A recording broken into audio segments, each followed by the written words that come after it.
ஒரு break time தான் இருந்தாலும் பிரேக் டைம்ல ஒரு இன்ஃபர்மேட்டிவா இருக்கணுங்கிறதுக்காக இந்த செஷன் ஒரு 5 நிமிஷம் தான். நம்மளோட இசைக்கருவிகள் பற்றி என்னென்ன இருக்கு அப்படிங்கிறது ஒரு சின்ன ஒரு விளக்கம் அண்ட் டெமோ, ஒரு சின்ன எக்ஸ்பிளனேஷன் அண்ட் டெமோ. இப்ப நம்ம யூஸ்வலா நம்ம ஏற்கனவே நாங்க பர்ஃபார்ம் பண்ண கருவி பேர் அளவுக்கு தெரிஞ்சிருக்குன்னு நினைக்கிறேன். பறை. ஓகே, இந்த கருவி பேர் என்னங்க? பறை. ஆக்சுவலா இது பேரு பறை. ஆனா இன்னொரு விஷயம் என்னன்னா, தோளால் செய்யப்பட்ட எல்லா கருவிக்கும் பேரும் பறைதான். தவிழும் பறைதான், மிருதங்கமும் பறைதான். தோல்ல என்னென்ன செஞ்சிருக்கிறாங்களோ அந்த இன்ஸ்ட்ருமெண்ட்ஸ் எல்லாமே பறைதான். அந்த சில கருவிகள் மற்றும் ஒரு டெமோ மட்டும் நம்ம பண்ணிடலாம். இப்ப நம்ம இந்த பறையோட நம்ம என்னெல்லாம் பார்க்க போறோம் அப்படின்னா தவில் பார்க்க போறோம். தவில் யூஸ்வலா எல்லாருமே பார்த்திருப்பீங்க. இந்த தவிழ்லயே பல வகையான தவிழ்கள் இருக்கு. நாட்டார் தவில் இருக்கு, செவ்வியல் தவில் இருக்கு. செவ்வியல் தமிழ்ங்கிறது திருமணத்திற்கு கோவில் திருவிழாக்கள்ல நிறைய பேர் வாசிக்கிறது செவ்வியல் தமிழ். அந்த செவ்வியல் தமிழ் முறையா விஜய் திரு அவர் கலைக்களம் அவர் முறையா கத்துக்கிட்டு பெர்ஃபார்ம் பண்ணிருக்காரு. அதுல போக் தமிழ் இருக்கு. போக் தமிழ்ங்கிறது நம்ம நையாண்டி மேளத்துல கரகாட்டத்துக்கு காவடி ஆட்டத்துக்கு வாசிக்கிறது நையாண்டி தமிழ், அது போக் தமிழ். இந்த தமிழ்லயே கொட்டு தமிழ்னு தனியா இருக்கு. அந்த கொட்டு தமிழ் கொங்கு வட்டார வழக்கில் சலங்கை ஆட்டத்திற்கு கம்பத்தாட்டத்திற்கு பயன்படுத்துவாங்க. இது இல்லாம ஜிம்ரா மேளம் சொல்லிட்டு திருவண்ணாமலை மாவட்டத்தில் இருக்கக்கூடிய ஜிம்ரா மேளத்திற்கு, எருதுகட்டு மேளத்திற்கு, சென்னையில் இருக்கக்கூடிய சட்டிப்பறைக்கு இந்த தமிழை பயன்படுத்துறாங்க. அதுல சில அடிகளை வாசிக்கிறதுக்கு முன்னாடி நாட்டார் தமிழ்ல வாசிக்கக்கூடிய சில நடைகளை வாசிக்கிறாரு. நாங்க ஒரு முறை ஒரு சின்னதா 2 பேரும் சேர்ந்து ஒன்னு வாசிச்சு ஒண்ணு பண்ணணும். அது கண்ட நடையிலேயே பண்ணிடலாம். அவர் என்ன நடை எடுக்கிறாரோ அதற்கு பறையும் தமிழும்.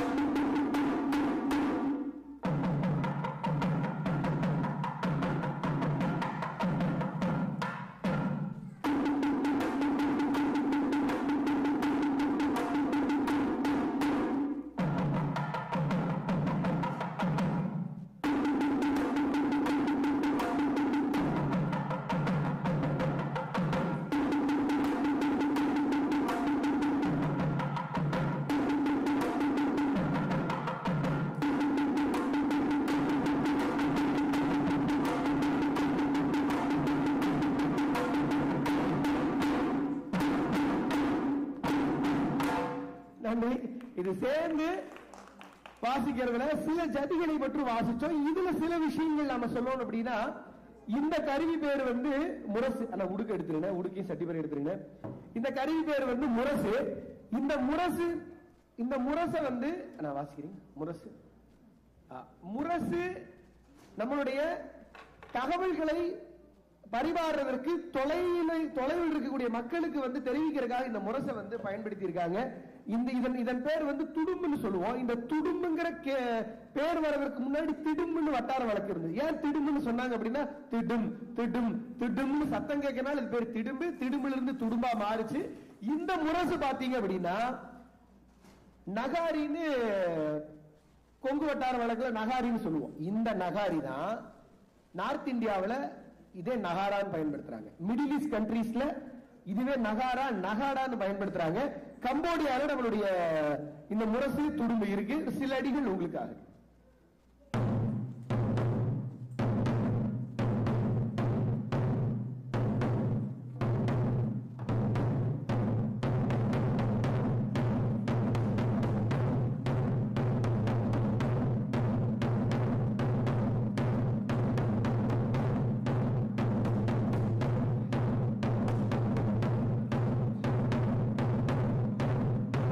நன்றி. சொன்னா நம்ப மாட்டீங்க, இந்த முரசுங்கிற இந்த இசைக்கருவி சொல்லக்கூடிய இங்க இருக்கக்கூடிய இந்து வழிபாட்டு தலங்கள்ல மட்டுமல்ல, இஸ்லாமிய வழிபாடுகள்ல வழிபாட்டுக்கு எல்லாத்தையும் அழைக்கிறதுக்கு இந்த முரசு பயன்படுத்துறாங்க. இதே மாதிரி சீக்கியர்கள் தங்களுடைய வழிபாட்டு தலங்கள்ல இந்த முரசை இன்னும் பொற்கோவில்ல வாசிச்சுட்டு இருக்காங்க. இந்த முரசு பிள்ளையார்பட்டி கோவிலுக்கு போனீங்கன்னா நகரா மண்டபம் சொல்லி ஒரு பெரிய இடம் இருக்கும். அந்த நகரா மண்டபத்துல இந்த முரசை வாசிப்பாங்க. இந்த முரசை எல்லா கோவில்கள்லயும் நீங்க வெறும் மின்சார மணியா மட்டும் தான் பார்த்திருப்பீங்க. வாய்ப்பு இருந்தா இங்க இருக்கக்கூடிய கோவில்கள்ல இந்த முரசை வந்து வாங்கி மற்ற சின்ன சின்ன கோயில்கள், பெரிய கோவில்களாகட்டும் சின்ன கோவில்களாகட்டும் எங்கேயா இருந்தாலும் இந்த முரசை வாங்கி வைக்கிறது அப்படிங்கிறது வழிபாடு என்ன நடக்குது? ஏன் இசைக்கருவிகள் வழிபாட்டிற்கு தேவை? ஏன் இறை வழிபாட்டில் இசை தேவை? இப்போ இசை என்ன செய்யும் அப்படின்னா மனதை ஒருநிலைப்படுத்தும். அப்போ நீங்க கோவிலுக்கு போறது எதற்காக? மன நிம்மதிக்காக. அப்ப நீங்க உங்களுடைய மனதை ஒருநிலைப்படுத்துவதற்கு இசை பயன்படுது. அப்ப இசையோட சேர்ந்து இறை வழிபாட்டில் நீங்கள் எதை காண்கிறீர்களோ அது உங்களுக்கு புலப்படும். அதற்குத்தான் இசை, அதற்குத்தான் கோவில்களுக்குள்ள இசை தேவைப்படுது.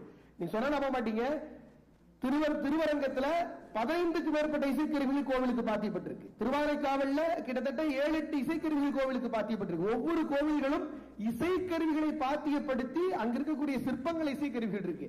அப்ப இந்த இசை என்பது இறை வழிபாட்டில் மிக முக்கியமான ஒரு கருவி. அது இங்கேயும் பின்பற்றுறாங்க நம்புறேன். ஏன்னா வந்து நிறைய கோவில்கள் இப்ப மீனாட்சி அம்மன் கோயிலையும் வந்து இசை வழிபாடோட சேர்ந்து பண்றாங்க. ஏன்னா ஜெண்டா பற நிறைய இடத்தை பண்ணிருக்காங்க. அடுத்து முதன்மையான இன்னொரு கருவி வந்து உடுக்க. இந்த உடுக்கைங்கிற இந்த இசைக்கருவி பாத்தீங்கன்னா சிவனோட கையில பாத்திருப்பீங்க. சிவன் வாசிச்சிருப்பாரு நினைக்கிறேன் கையில. சிவனோட கையில இருந்து உடுக்கை இல்ல, சிவனோட கையில இருந்து தமருகம். தமருகம் இந்த இதில் இருக்கக்கூடிய 2 அந்த முத்துக்கள் போய் அடிச்சு சத்தம் வர்றது பேரு தமருகம். அதுதான் நார்த் இந்தியால டமருங்கிறாங்க. டமரு தமிழ்ல தமருகம். இந்த தமருகம் வந்து ரொம்ப குட்டியா இருந்தா குடுகுடுப்ப, கொஞ்சம் பெருசா இருந்தா தமருகம். இதே வந்து ஒரு பக்கம் ஜவ்வு ஒரு பக்கம் தோல் போட்டு கையில வாச்சா இது பேரு உடுக்க. இந்த உடுக்க தான் கோவில் அழைப்புகள்ல பயன்படுத்துறாங்க. தண்ணி தண்ணி தண்ணி தண்ணி. இந்த உடுக்க மாதிரியே இந்த உடுக்கைய குச்சியில அடிச்சு வாசிச்சா அது பேரு தக்க. மதுரை மீனாட்சி அம்மன் கோயில்ல தக்கை வாசிக்கக்கூடிய பழக்கம் இருக்கு. இந்த தக்கையை பாடிட்டு சொல்ற ராமாயணம் தக்க ராமாயணம். அதனாலதான் ராமாயணம் வந்து நினைச்சிட்டு இருக்கீங்க 300 ராமாயணம் இருக்கு இந்தியாவில். அதுல ஒரு ராமாயணம் தக்க ராமாயணம். இத குச்சியில வாசிச்சா தக்க, இதுவே கீழே போட்டு இன்னும் கொஞ்சம் உடல் பெருசா இருந்து வாசிச்சா அது பேர் தவண்ட. உள்ள இருக்கக்கூடிய கூட மட்டும் அசைச்சு வாசிச்சா அது பேர் எடக்க. எடக்க நம்ம வீட்டு இல்ல, கேரளால வச்சிருக்காங்க. இதே கொஞ்சம் அளவு பெருசா இருந்தா அது பேர் வந்து திமிழை. இத கொரியாவில வந்து ஜங்கனி இசைக்கருவியோட இது வந்து பயன்படுத்துறாங்க. கோவில் அழைப்புகள்ல இது கதை பாடல்களுக்கு பயன்படுத்துறாங்க. சில அடிகள் உங்களுக்கு.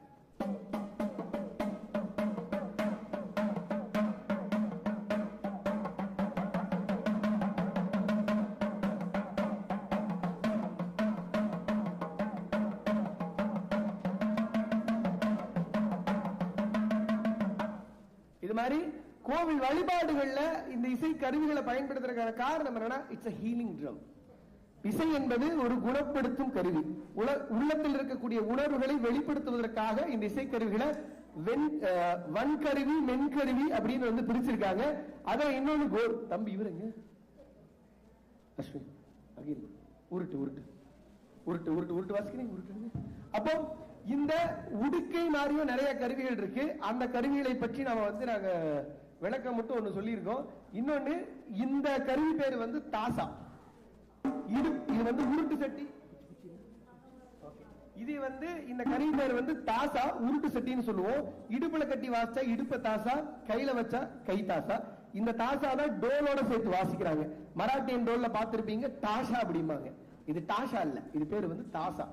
நம்ம வழக்குல சொல்றது தாசா, உருட்டு சட்டி. இதைத்தான் தொடர்ச்சியா வந்து நிறைய ஊர்கள்ல வந்து இந்த இதற்காக அனௌன்ஸ்மெண்ட் பண்றதுக்காக வந்து பயன்படுத்துவாங்க. அண்ட் தென் நீங்க வந்து இது மிருதங்க மாதிரியே நினைச்சிட்டு இருக்கீங்க. ஆனா மிருதங்க மாதிரியே வந்து கோல்னு பயன்படுத்துற இசைக்கருவி. இந்த கோல் வந்து பாத்தீங்கன்னா பஜன்ஸ்ல இருக்கும். நீங்க வந்து ராதை மன்னர்கள் பீட்ல கேட்டிருப்பீங்க. அண்ட் ஆல்சோ ராத்திரி நேரத்து பூஜையில் ரெண்டுலுமே ஒரே பீட்டு தான். அது பஜனைக்கு பாடுற பீட்டு. அண்ட் தென் இந்த கோல் ட்ரம் மாதிரியே வந்து நம்ம கிட்ட மிருதங்கம் இருக்கு, மத்தளம் இருக்கு. கேரளாவில வாசிக்கக்கூடிய மத்தளம்னு நாம ஊருக்கு சுத்த மத்தளம் ஒண்ணு. ஏன் இந்த கருவி இங்க வச்சிருக்கோம்? எல்லாமே தமிழிசை கருவியா இருக்கு, இதை மட்டும் ஏன் இங்க ஒண்ணு வச்சிருக்கேன்னு ஒரு கேள்வி எழலாம். சொன்னா நம்ப மாட்டீங்க. இந்த கருவி பேர் வந்து கஹோன். வெஸ்டர்னைஸ்டு ட்ரம் நம்ம நினைச்சிட்டு இருக்கோம். ஆனா இந்த கருவியுடைய வரலாறு என்ன? இது வந்து பிளாக் மியூசிக்கோடது. இது கஹோன் ஸ்பானிஷோட ட்ரம். அது வந்து ஜம்பே இருக்கு, ஜம்பே. ஜம்பே வந்து ஆப்பிரிக்க அடிமைகளா இருந்தவர்களை வந்து பெருநாட்டுக்கு ஸ்பானிஷுக்கு வந்து கடத்திட்டு வந்து அவர்களை ஸ்லேவ்ஸா யூஸ் பண்ண போது பெட்டிகளை தூக்கிட்டு அவங்க போறாங்க. அந்த பெட்டிகளை தூக்கிட்டு போகும்போது அவங்க ஜம்பே வாசிச்ச நினைப்புல பொட்டியை கமுத்தி போட்டு வாசிக்கிறாங்க. அந்த கமுத்தி போட்ட பொட்டி தான் ஜம்பே. இது கஹோன். அப்ப ஒரு பிளாக் மியூசிக் கிட்டத்தட்ட பரிணாம வளர்ச்சி அடைந்து உலகளாவிய ஒரு கருவியா மாறின மாதிரி நம்மளுடைய தமிழிசை கருவிகளும் இது மாதிரி பரிணாம வளர்ச்சி அடைஞ்சு உலகளாவிய இடத்திற்கு வரணுங்கிறதா ஹியூஸ்டன் இருக்கக்கூடிய கலைக்களம் கலைக்குழுவினுடைய ஒரு எதிர்கால திட்டம். அந்த எதிர்கால திட்டத்தோட தான் இன்டர்நேஷனல் பரதநாட்டிய அகாடமி நாங்க சேர்ந்து வந்து ஒரு பாடத்திட்டம் வகுப்பு ஒரு முறைமையா எப்படி பரதநாட்டியத்தை முறைப்படி கத்துக்காம மேடை ஏற்ற மாட்டாங்களோ, எப்படி ஒரு கர்நாடக சங்கீத முறைப்படி கத்துக்காம மேடை ஏற்ற மாட்டாங்களோ, அதே மாதிரி பறையும் முறைப்படி கத்துக்கிறதுக்கான எல்லா விடயங்களும் தொடர்ந்து செஞ்சுட்டு இருக்கோம். இப்படியான களத்தை அமைத்த கார்த்திக் அவர்களுக்கும் இந்த ஓப்லி கிரியேஷன்ஸ் நிறுவன அவர்களுடைய நிர்வாகத்திற்கும் எல்லாருக்கும் நெஞ்சார்ந்த நன்றிகள். ரொம்ப என்ஜாய் பண்ணிருப்பீங்கன்னு நினைக்கிறேன். 15 நிமிஷத்துல ரொம்ப ஷார்ட்டா 5 நிமிஷம் தான் எனக்கு கொடுக்கப்பட்டது. அதனால விஜய்க்கு நன்றி. ரொம்ப ஆர்வமா இத்தனை கருவியும் கொண்டு வந்தது அவருதான்.